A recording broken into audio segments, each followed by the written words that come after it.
Nós vamos continuar nossa série, porque ouvimos o sermão expositivo. Por que nós ouvimos?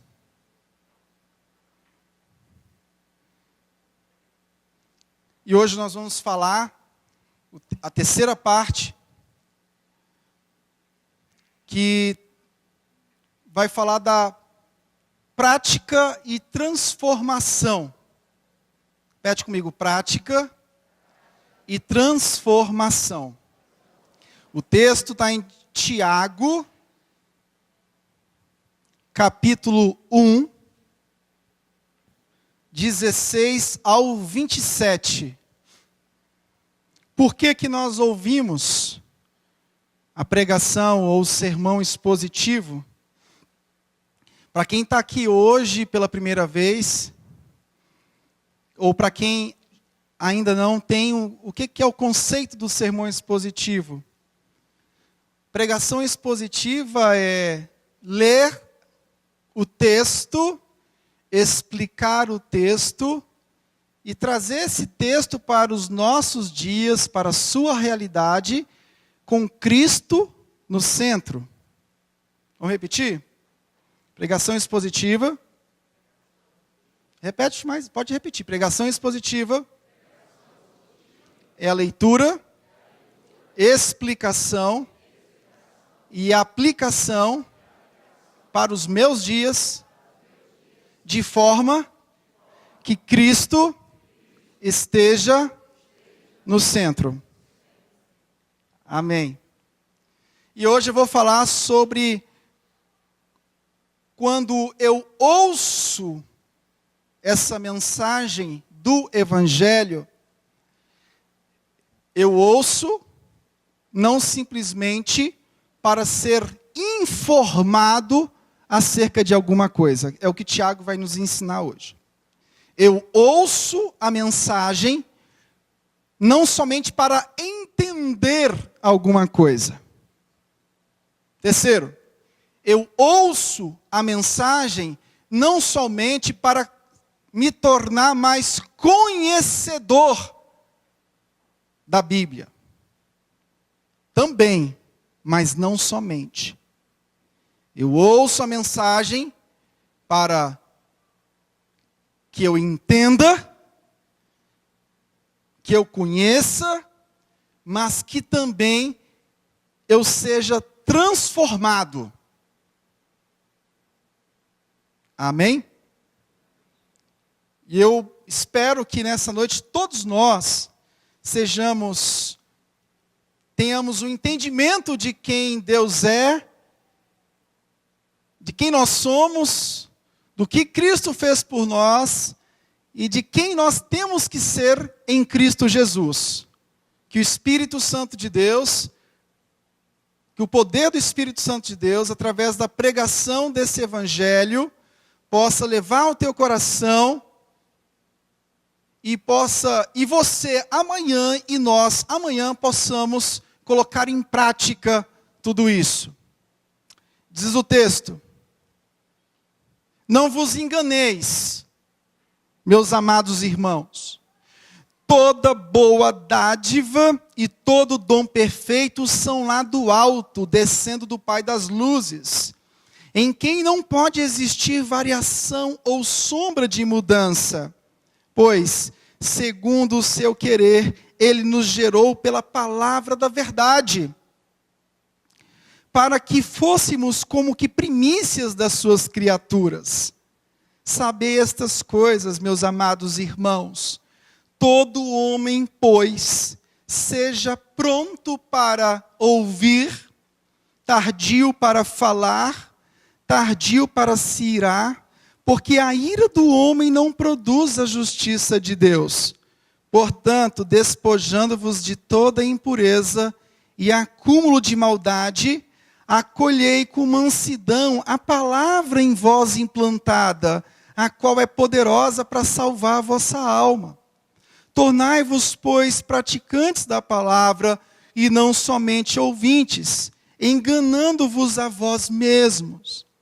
Porque se alguém é ouvinte da palavra e não praticante, assemelha-se ao homem que contempla no espelho o seu rosto natural, pois a si mesmo se contempla e se retira, e para logo esquece de como era a sua aparência.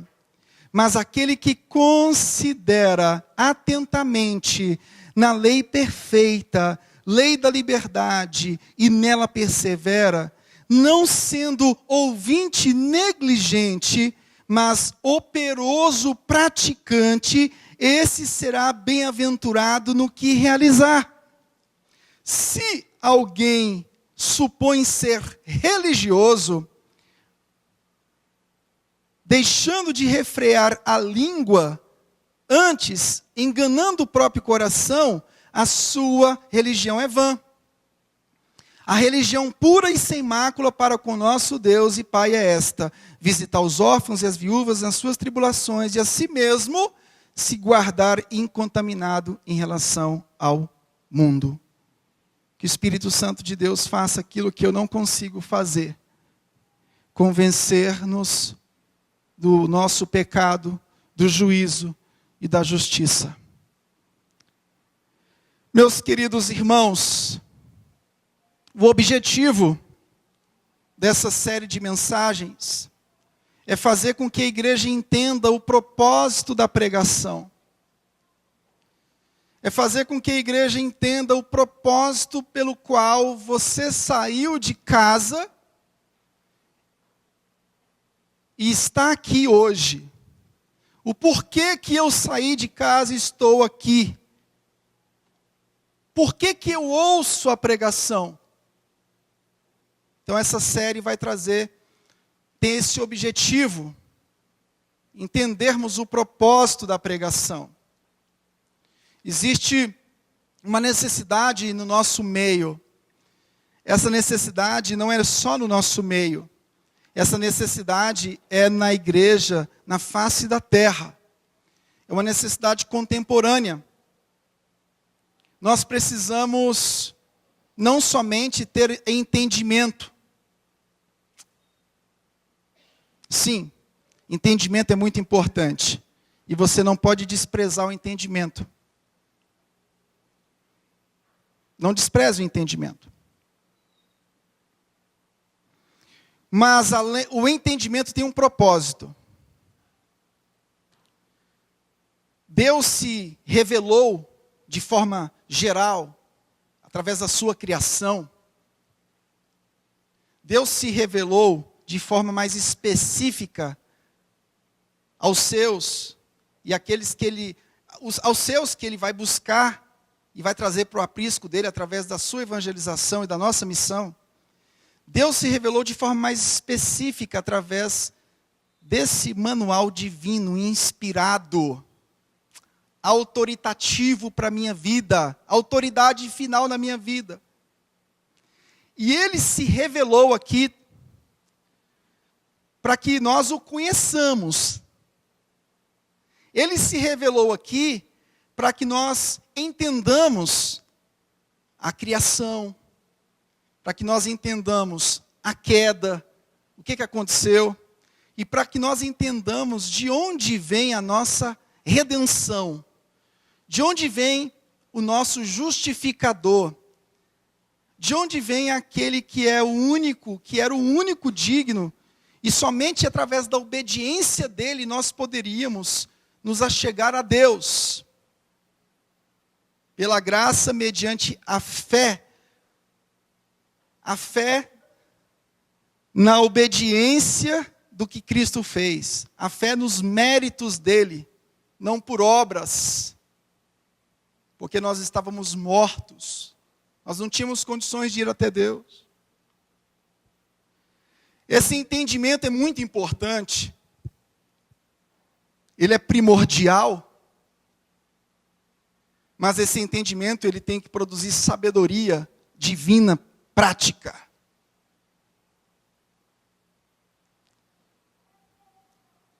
Nós temos dois tipos de pessoas.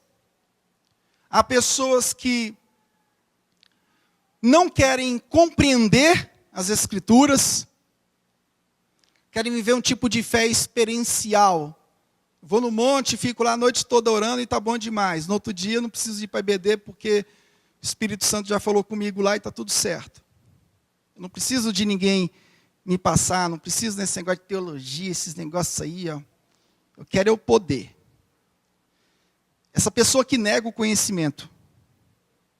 Agora, tem outra categoria de pessoas que são tão perigosas quanto aquelas outras. São as pessoas que até conhecem alguma coisa, mas não colocam em prática. Então nós temos que não somente observar o texto,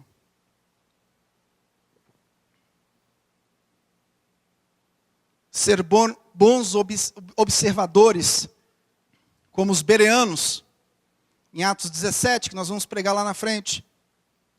Mas nós precisamos viver de acordo com o texto. No seu batismo, você professou, você fez uma profissão pública diante da igreja, diante dos seus amigos e diante dos seus parentes, igual nós tivemos hoje. Mas o desafio dessa profissão pública é o discipulado. Eu professei publicamente a minha fé no batismo, mas essa profissão pública, ela tem que ser transformada em discipulado constante, porque senão você vai tomar só um banho de água, e às vezes fria, que não foi o caso nosso aqui, que está sempre quentinha.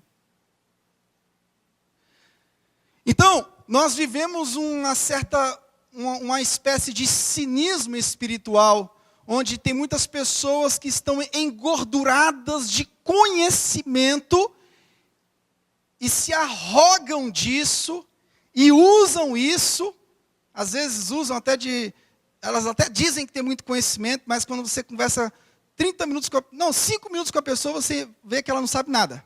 É só arrogância. Ela diz que tem, mas não tem nada. Você pergunta, faz 3 perguntinhas para ela, ela se embanana toda. E tem outras pessoas que sabem alguma coisa, mas não colocam em prática.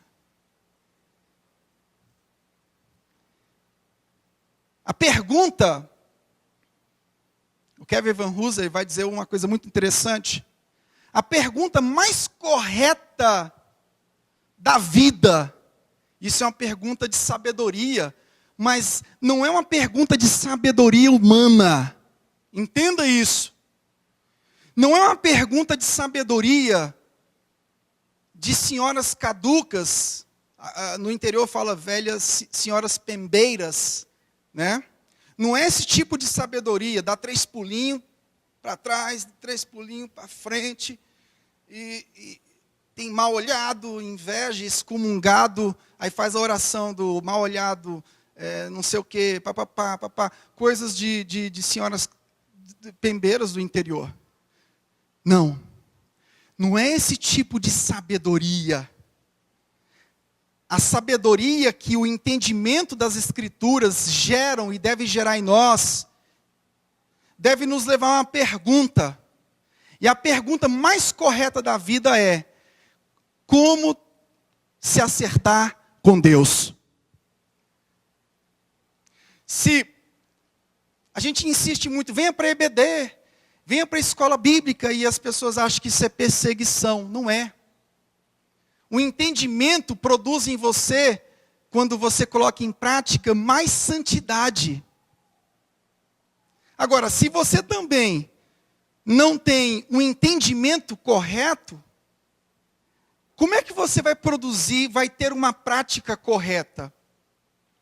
Eu sempre digo para os alunos aqui da teologia, eu digo, se vocês estão aqui, terminaram o semestre e não estão mais santos do que vocês chegaram, então desiste do curso, porque não é para você. O estudo teológico ele tem um objetivo: fazer com que a gente entenda mais as grandezas de Deus reveladas em Cristo Jesus, para que a gente se torne a cada dia mais parecido com Ele, com Cristo. Então, quando eu digo para você, venha para a IBD, não é porque eu quero, não é porque a gente quer subjugar você. Quando eu digo venha para a IBD, é porque esse entendimento bíblico e teológico, ele vai produzir em você, ele vai te ajudar a produzir uma prática correta e vai te tornar mais santo. Entendimento e conhecimento cristocêntrico te gera mais santidade. Como se acertar com Deus?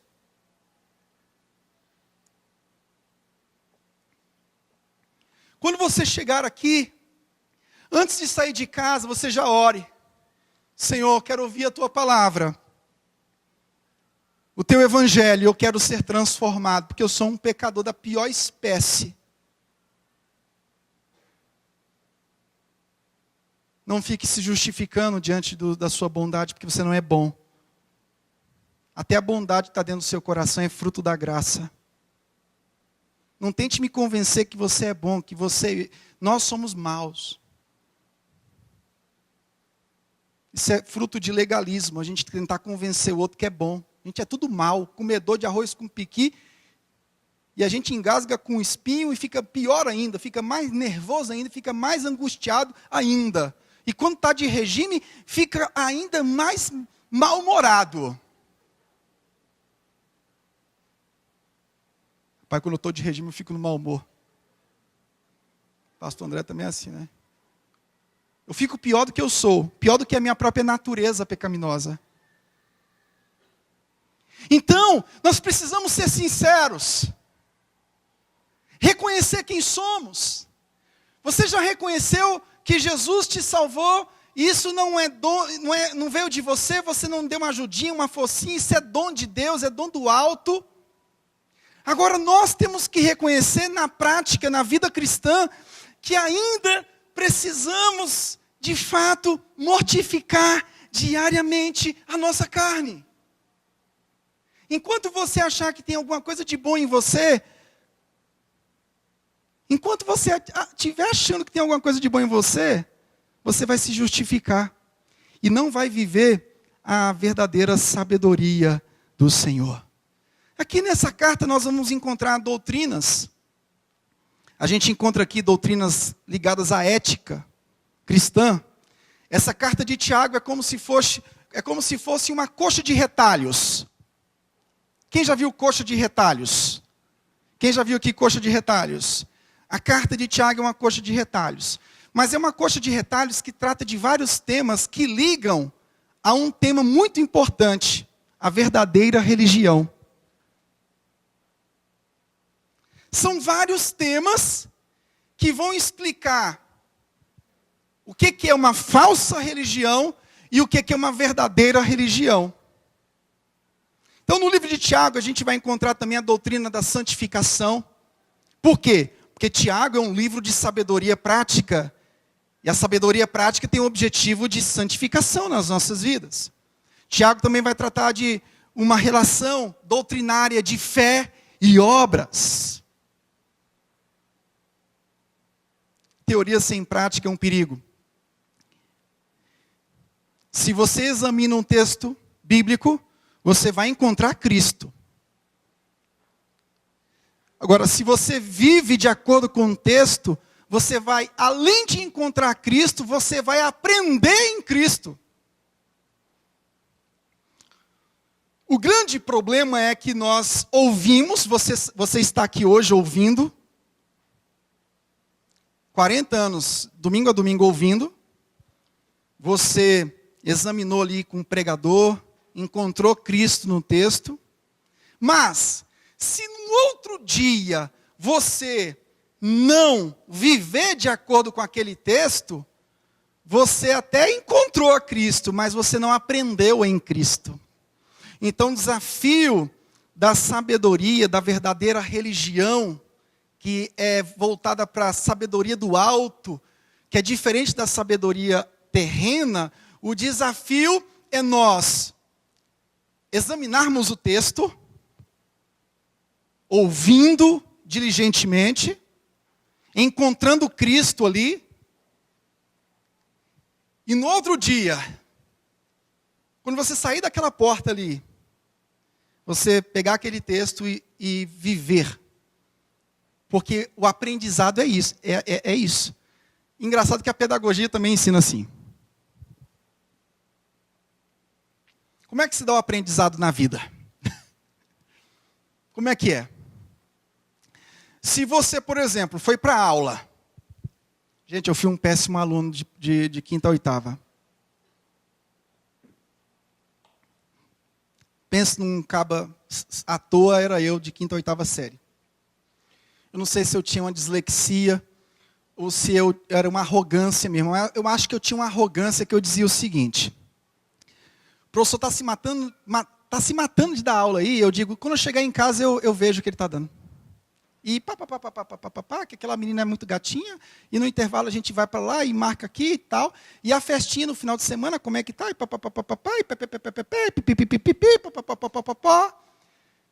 Chegava em casa e estudava,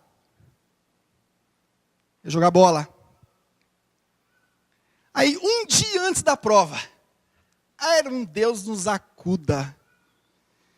E lá em casa, minha avó, minha vida não compensa mais viver, porque você não quer estudar. Aí é o drama, né? O pai faz o drama. Aí hoje eu faço isso com o Otávio, né? Estou me matando para pagar teu inglês lá, não sei o quê, e o boleto foi tanto, paguei. Deixei de fazer isso para mim, assim. Pai e mãe faz isso. Não é assim? Deixei de comprar uma cueca para mim para pagar teu inglês, menino.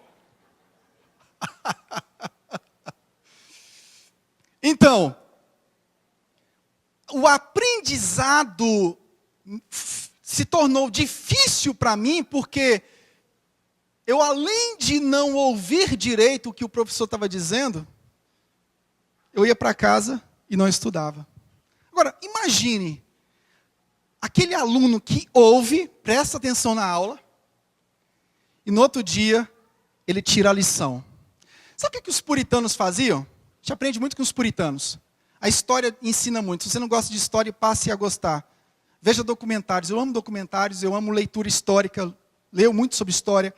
Os puritanos, eles faziam o seguinte. Eles estavam aqui, ouvindo a palavra. No outro dia, o pai pegava os meninos e a mãe. Vem cá, vamos ver se o pastor falou aqui alguma heresia. Estou brincando. Mas tinha também isso. Mas vamos conferir aqui, vamos olhar o texto de novo, para que o texto edifique a nossa vida, reedifique a nossa vida, para que a gente coloque em prática nessa semana. Genebra era todo dia. Tem gente que está pulando porque tem um culto por semana. Era todos os dias pregação. Começaram a perseguir Calvino, foi para Estrasburgo, ficou lá na igreja de Martin Butzer. O negócio começou a ficar feio lá em Genebra. Voltou. Ou seja, Calvino era um cara duro, era um cara que tinha uma forma de lidar duramente. E no princípio isso assustou as pessoas, mas depois as pessoas sentiram falta disso. Depois as pessoas começaram a sentir falta. A fé vem pelo ouvir a palavra, só que o florescimento vem pela prática. Você me entende? A fé vem pelo ouvir, mas o entendimento vem pela prática.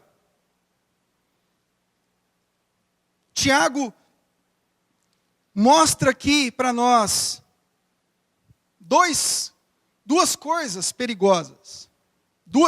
Duas coisas. Uma delas é a religião pura e a outra é a religião vã. Então, se eu estou pregando aqui e você não está sendo um ouvinte diligente, e muito menos um praticante, sabe o que vai acontecer? Você não vai conseguir discernir o evangelho. Pregação expositiva tem um objetivo de fazer com que o povo de Deus discirna o que é o evangelho, o que é a teologia da cruz. Traz esse discernimento para nós, por quê? Porque Cristo está no centro da mensagem. Então, se você não é um ouvinte diligente, ou se você até ouviu bem, mas Cristo não está na sua prática diária, é bem possível que outras religiões, outras práticas religiosas ocupem o seu coração. Você lembra que eu falei semana passada que as nossas crenças precisam estar alinhadas? Às vezes você vai conversar com uma pessoa e a pessoa te diz: eu tenho 30 anos de crente, pastor. Eu não me assusto mais com isso. Não vem com esse papo pra cima de mim, não, que tem 30 anos, 40 anos, 50 anos, que isso aí pra mim hoje, é igual aquela coisa do cara dar a carteirada. Já viu aquela história da carteirada? Não tem um cara que chega e dá a carteirada? Pois é, eu não me assusto mais com carteirada não, né? Tem uns militares aqui que já receberam muita carteirada, né? Eu sou fulano de tal, eu sou beltrano. Aí o policial mais marrento, ele, sim, mas eu preciso saber da sua documentação aí, meu compadre. Tem pessoas que passaram a vida toda ouvindo porcaria, nunca conseguiram distinguir o evangelho.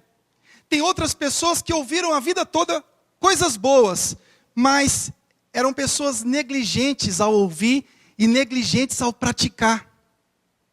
E o que aconteceu? A mensagem não retida faz com que você procure outras mensagens. Aí a sua sabedoria não deixa de ser a sabedoria divina e passa a ser a sabedoria humana.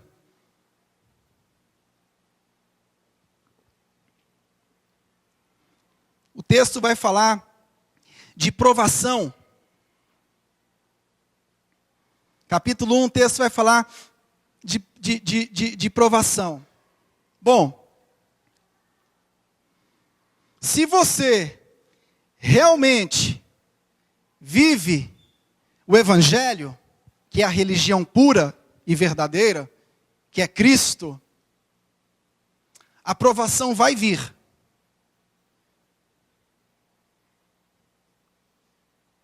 Só que a sua emoção não vai ser levada de acordo com aquela provação. Por quê? Porque você não vive uma religião vã. Você não vive como os pagãos que vivem correndo atrás de comida e bebida, conforme Mateus 6. Você busca o reino de Deus. A sua religião não é pagã. Os pagãos que ficam procurando deuses atrás daquilo que precisam para viver. Você é diferente. Você busca o reino de Deus. Cristo é suficiente, conforme na teologia de Colossenses. Ele é suficiente para você. Você não tem que ficar preocupado com essas coisas. Ele é suficiente para a sua vida.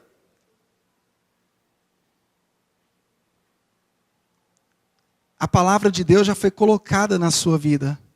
E se ela foi colocada na sua vida, você não vai viver uma vida carnal, que o texto vai tratar aqui de ira.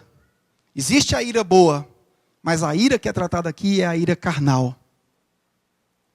Então, se o evangelho está pulsando na sua vida, você não vai viver de forma diferente. Essa carta vai falar que nós seremos testados. Sim, nós passaremos pelo teste. E se a nossa religião não for o evangelho, nós vamos sucumbir.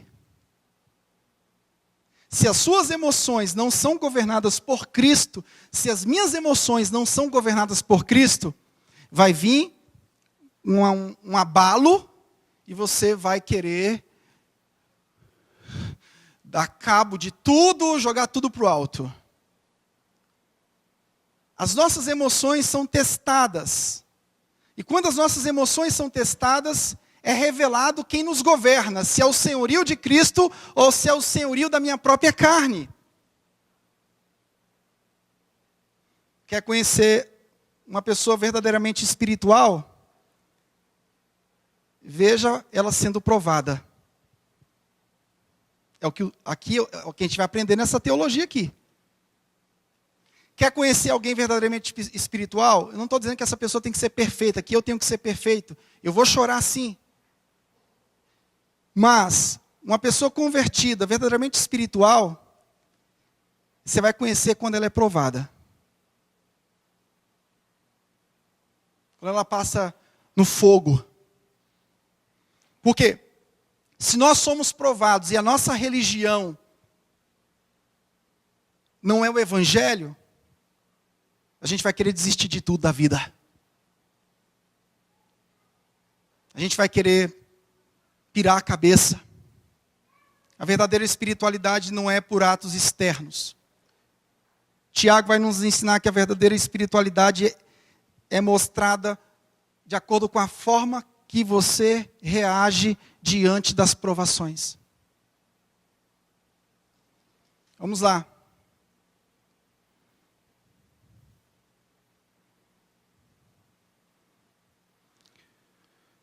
Capítulo 1, do 1 ao 18, Tiago traz aqui saudação inicial e introdução aos temas da carta. Capítulo 1, 19 ao 2, 26, ele vai falar sobre a fé em prática. Ou seja, se a minha religião é o evangelho, a minha fé vai ser colocada em prática. Capítulo 3 ao capítulo 4, ele vai falar da discórdia que havia na comunidade. Bom, de fato, se a minha religião é o evangelho, eu vou procurar a paz com todos, eu vou procurar a santificação, eu vou evitar a discórdia, eu vou evitar divisões, eu vou evitar tudo aquilo que não presta. Agora, se a minha religião não for o evangelho, a minha vida vai ser vida de discórdia. Não sei o que estou dizendo, capítulo 3 ou capítulo 4.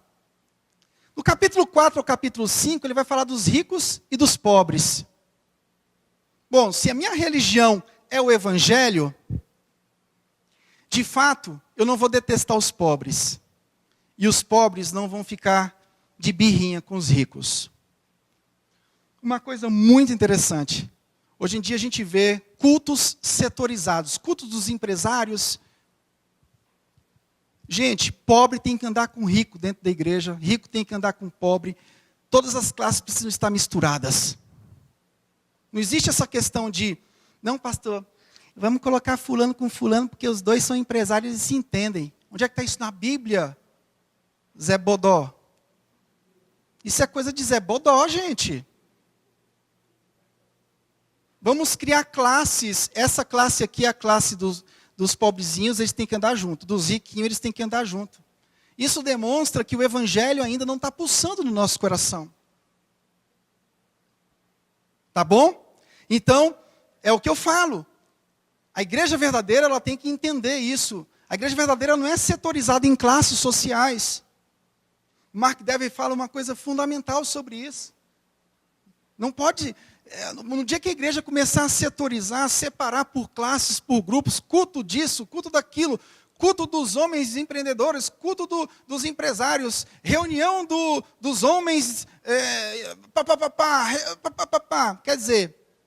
quer dizer que vai ter uma classe na igreja que só vai andar com os pares. Isso vale também para quem é desprovido.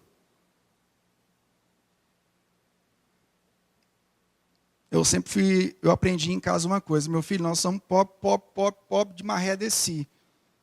Não precisa ser orgulhoso, mas saiba entrar em qualquer lugar. Saiba entrar na casa do rico. Fique com inveja do rico, não. Ah, porque ele tem, porque ele não tem. Saiba entrar na casa de uma pessoa mais simples e não olhe com escárnio também, não. O evangelho, ele traz uma semelhança em Cristo que vence essas barreiras.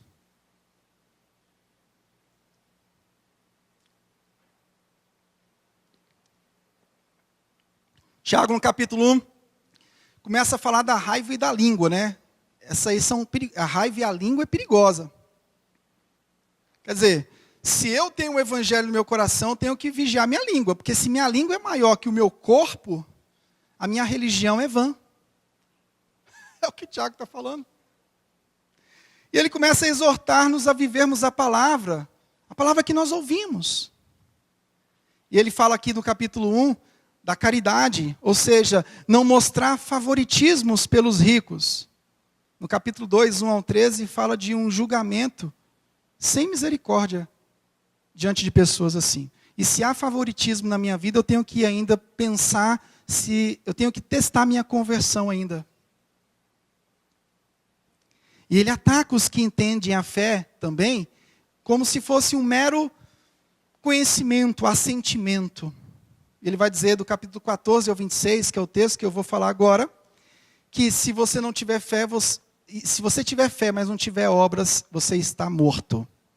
É claro que para a verdadeira religião pressupõe a fé em Cristo. Agora, a fé em Cristo deve nos levar à prática.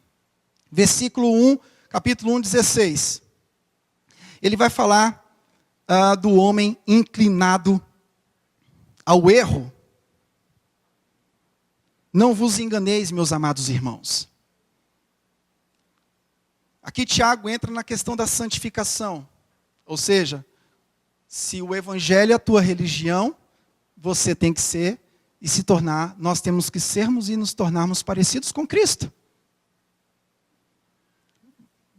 Versículo 16. A verdadeira religião, que é o evangelho, nos leva a fugir do erro.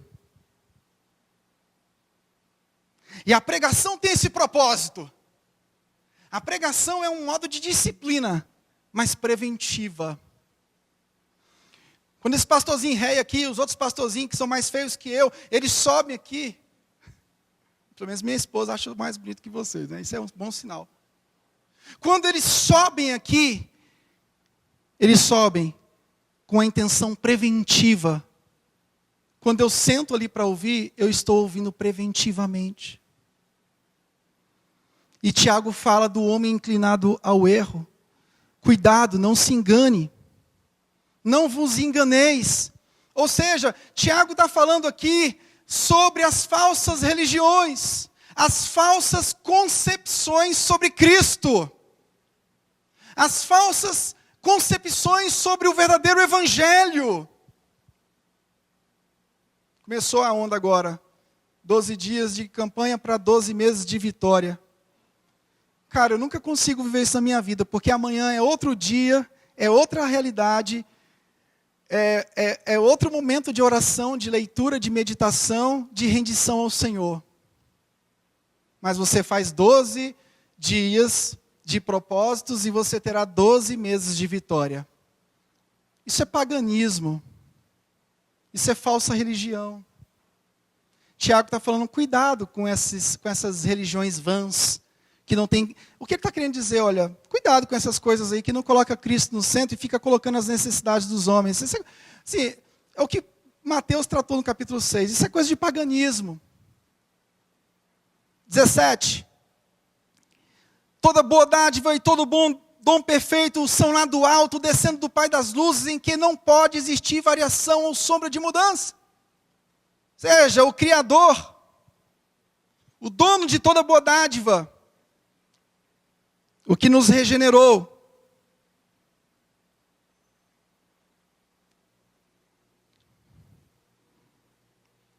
A sabedoria tem que ser buscada nele.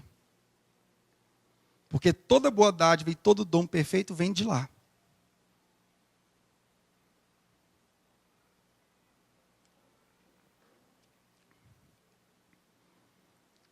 A sabedoria tem que ser buscada em Cristo. Versículo 18.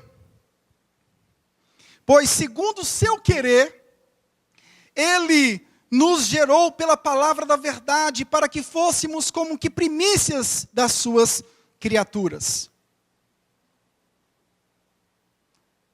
A vontade de Deus gera uma pessoa conforme a imagem de Cristo, pela palavra da verdade. Ele está dizendo o seguinte, que você e eu fomos gerados pela palavra da verdade. Diferente daqueles que vivem uma religião vã, que são gerados e que vivem conforme as suas próprias cobiças. Então, se eu fui gerado pelo evangelho da graça, eu não vou viver em cobiça. Eu vou viver segundo a vontade daquele que me gerou e está me levando a ser e viver conforme a imagem de Cristo.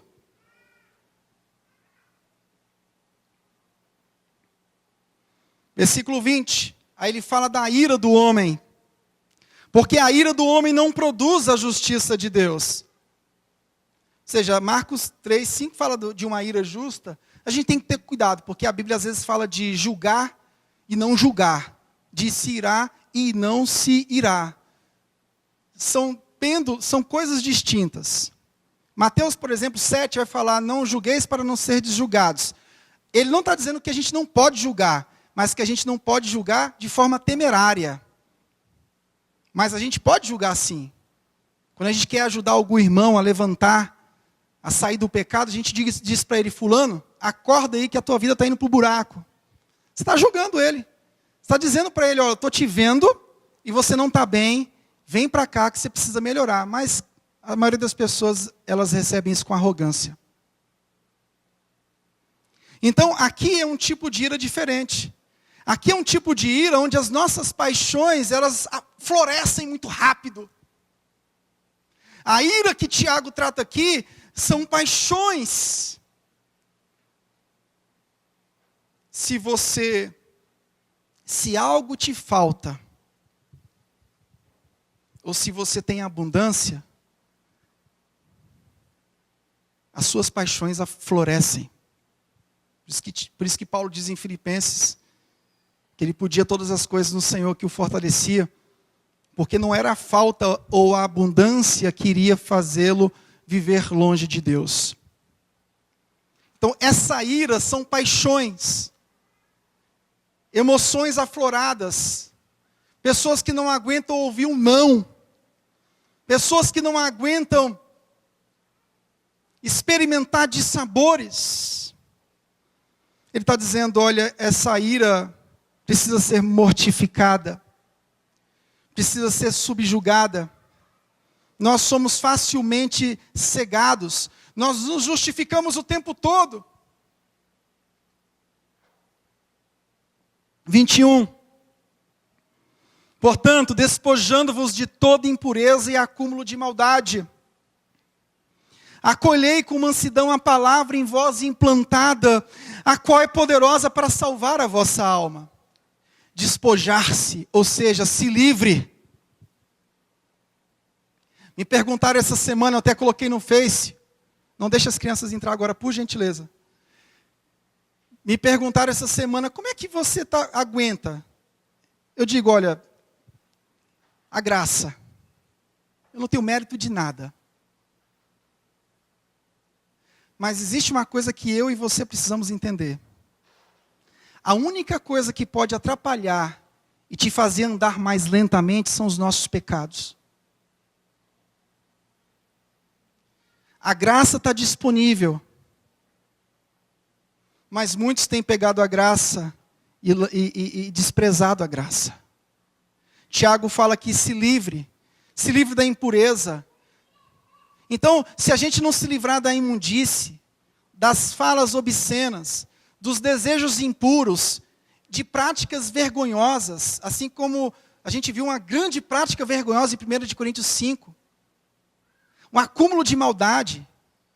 Se esses desejos pecaminosos crescem, se não forem mortos em Cristo, de fato, nós vamos ter muita dificuldade.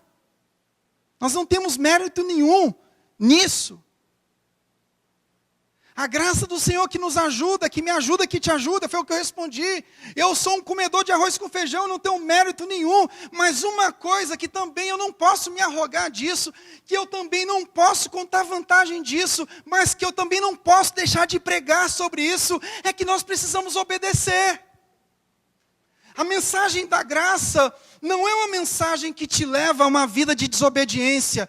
Muitas pessoas estão brincando com a igreja.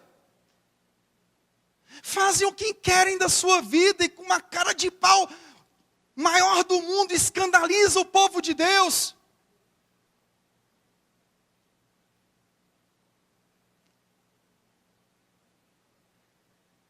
Queridos, ele está dizendo aqui, receba com mansidão a palavra que foi implantada. O legalismo é uma desgraça, porque até para receber a palavra a gente tem dificuldade quando a gente é legalista, porque a gente diz assim, é para tu, homem. É para tu, mulher.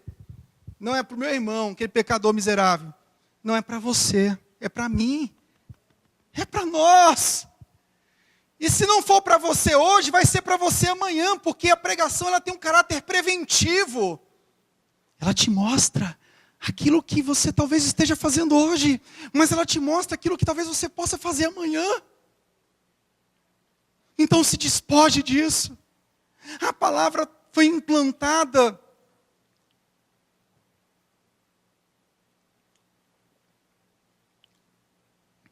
para salvar a sua alma.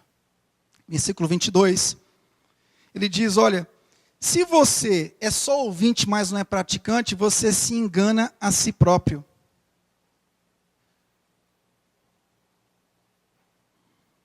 A religião vã produz isso. As religiões vãs, elas produzem, sabe o quê? Falsas espiritualidades.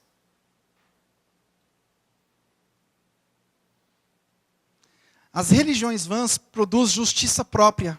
Não, eu não erro não. Eu nunca erro. Eu sou assim. E sempre coloca justificativa, justificativa, justificativa, justificativa, justificativa. A gente se justifica muito. Não, eu sou pecador. Eu sou pecador. Dificuldade de reconhecer para as pessoas que é pecador. E às vezes chega para a gente cheio de direitos, dando carteirada na gente. E se você exorta, você ainda fica como ruim na história.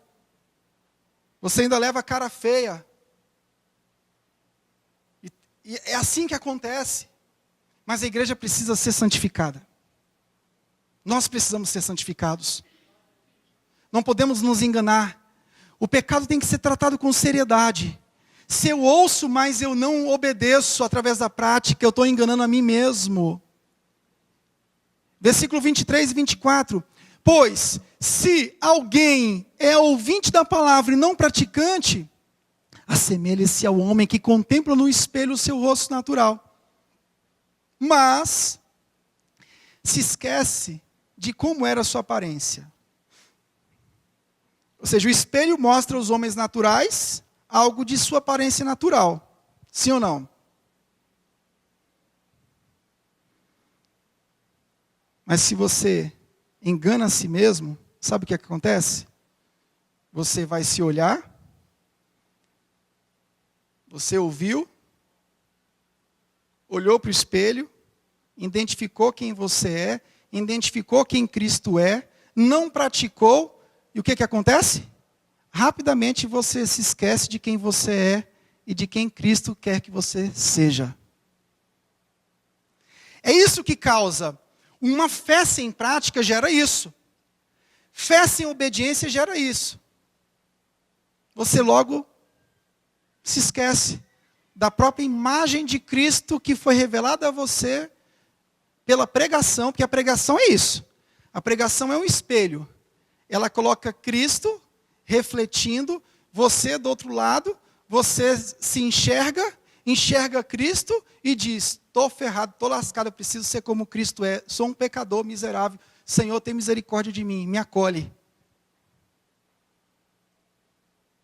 Mas quando eu coloco em prática, você nunca vai se esquecer dessa imagem poderosa de Cristo, que é a imagem mais perfeita, mais completa, a maior imagem do Deus soberano está em Cristo Jesus. Se você ouve, mas não pratica, logo, logo você vai se olhar no espelho e vai olhar somente o homem natural. E além de olhar o homem natural, você vai achar que esse homem natural é muito bom. Versículo 25. Mas aquele que considera atentamente na lei perfeita da liberdade e nela persevera, não sendo ouvinte negligente, mas operoso praticante, esse será bem-aventurado em tudo o que realizar. Aqui está a lei da liberdade. Ou seja, a vontade de Deus está expressa em toda a sua palavra. E se resume no amor e nos 10 mandamentos. É o que diz o capítulo 2, versículo 8, versículo 11 e versículo 12. A graça te salva, porque a lei não teria condições de te salvar, porque só Jesus cumpriu a lei toda, obediente até a morte, morte sem pecado. Só que depois que você é salvo, a lei, quando é colocada em prática, produz o quê? Traz o quê? Liberdade. Ou seja, você ouve a palavra de Deus, obedece a palavra de Deus, e você não se torna mais escravo dos seus pecados. Pastor, por que eu ainda estou sendo escravo do meu pecado? Porque eu ouço todo dia aqui, todo domingo, eu não coloco em prática. E quando eu ouço e não coloco em prática, eu deixo de me examinar a mim mesmo com mais rigor. Quando eu ouço e coloco em prática, o meu rigor vai aumentando. É por isso que quanto mais você vai se santificando, mais impuro você acha que é, e você vai buscar mais santificação. Jerry Bridges diz uma coisa fenomenal. No livro de santificação ele diz uma coisa fenomenal. Às vezes a gente diz assim, não, só dessa vez, só essa pecadinha, só que não vai ficar só nessa vez. Um abismo chama outro abismo. Então nós temos que eliminar a primeira vez. Examinar a nós mesmos com rigor, segundo os padrões. Então se eu coloco em prática, eu vou para a ceia e eu me examino com mais rigor. Agora, se eu não coloco em prática, eu vou para a ceia com a cara de pau. Com a cara deslavada. Está tudo mal, eu estou dizendo, não, está tudo bem, está na bênção. E aí, pastorzão, está tudo bem? Fulano, como é que você está? Pastorzão, estou na bênção. Meu irmão. Quanto menos você coloca em prática o Evangelho, mais você vai achar que é bom. Quanto mais você coloca em prática o Evangelho, você sempre vai se considerar um lixo. E é na fraqueza que a força do Evangelho vem. Quando você se considera fraco, pobre, carente da glória de Deus, é aí que a força do Evangelho vem. Mas enquanto você está se achando poderoso, cheio de si, se justificando diante dos seus pecados, colocando todo mundo para acreditar que você é bom, que você é vítima, se vitimizando diante de todo mundo, mais você vai achar que não peca. Mais forte será a sua carne, e mais vergonhosa será a sua história.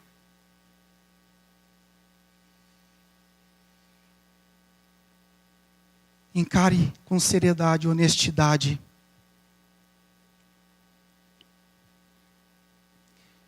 Quem nós somos, quem nós éramos antes do Evangelho nos alcançar, quem nós somos mediante o perdão por meio do sangue de Jesus Cristo e a renovação do Espírito Santo, e decida caminhar em obediência. O versículo 26 é o resultado de quem vive a verdadeira religião, ou seja, o Evangelho. Se alguém supõe ser religioso, deixando de refrear a língua, antes enganando o próprio coração, a sua religião é vã. Ou seja, o exercício, o cuidado acerca daquilo que nós falamos e fazemos,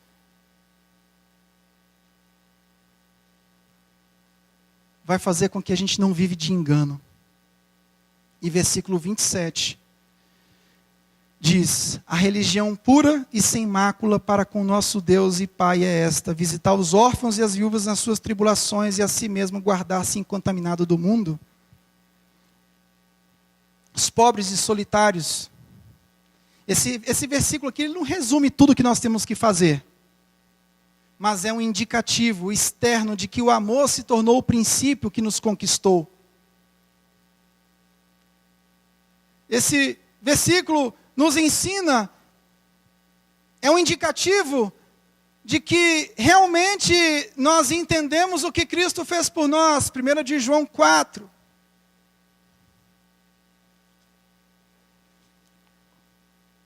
11 ao 16. Amados, se Deus de tal maneira nos amou, devemos nós também amar uns aos outros.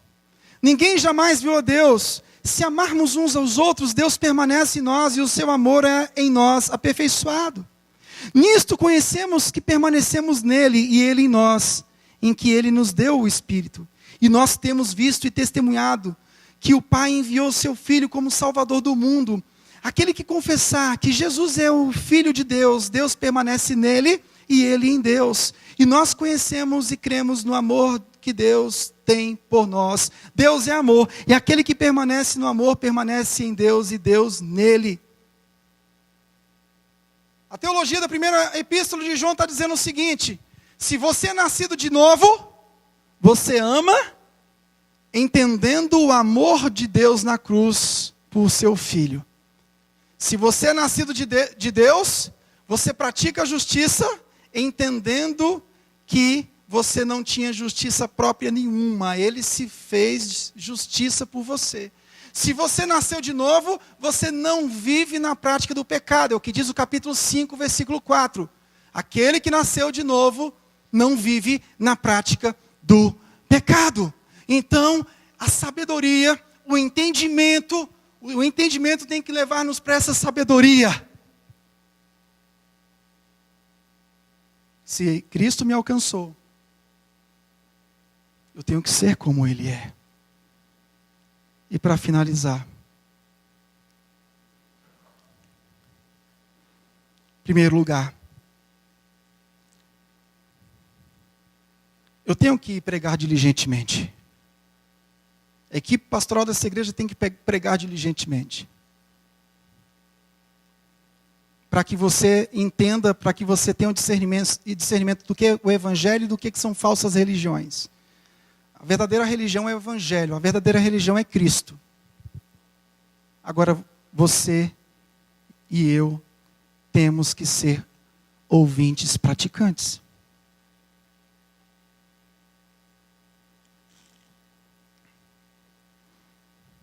Dois, nós precisamos odiar o engano e amar a verdade. Se a tua religião é o Evangelho, foge do ceticismo atual. A verdade está na palavra. E essa palavra, ela está aqui em proposições, em texto. É esse texto. 3. É por essa verdade que nascemos de novo e vivemos. E conforme diz o Tiago aqui no versículo 21, sejamos humildes e mansos para acatar essa verdade. Sejamos humildes e mansos para acatar essa verdade. Porque a religião vã, ela coloca uma arrogância no coração, onde a pessoa diz: eu sou puro. Eu não tenho um problema. Meu coração é muito bom. Não, seu coração é horrível. Meu coração é horrível. Todo dia eu preciso de mais Cristo. 4º lugar. A religião carnal, ela se contamina. Mas o cristão, ele busca se guardar incontaminado, é o que diz o versículo 27. Os nossos afetos, as nossas emoções devem se voltar para viver uma vida santa e para olhar para os que estão sofrendo ao nosso redor. Não é só no Natal que tem que gerar essa nostalgia no seu coraçãozinho e no meu coraçãozinho. Não é só quando você entra na loja da Rene e está tocando aquela música da Simone insuportável. Não. A religião verdadeira é o Evangelho de Cristo. O Evangelho de Cristo, sabe o que Ele fez por nós? Nos regenerou. Só que Cristo não trabalhou só a regeneração. Ele teve compaixão. Cristo trabalhou o discipulado mais setorizado. Mas Ele teve compaixão. Ele teve misericórdia.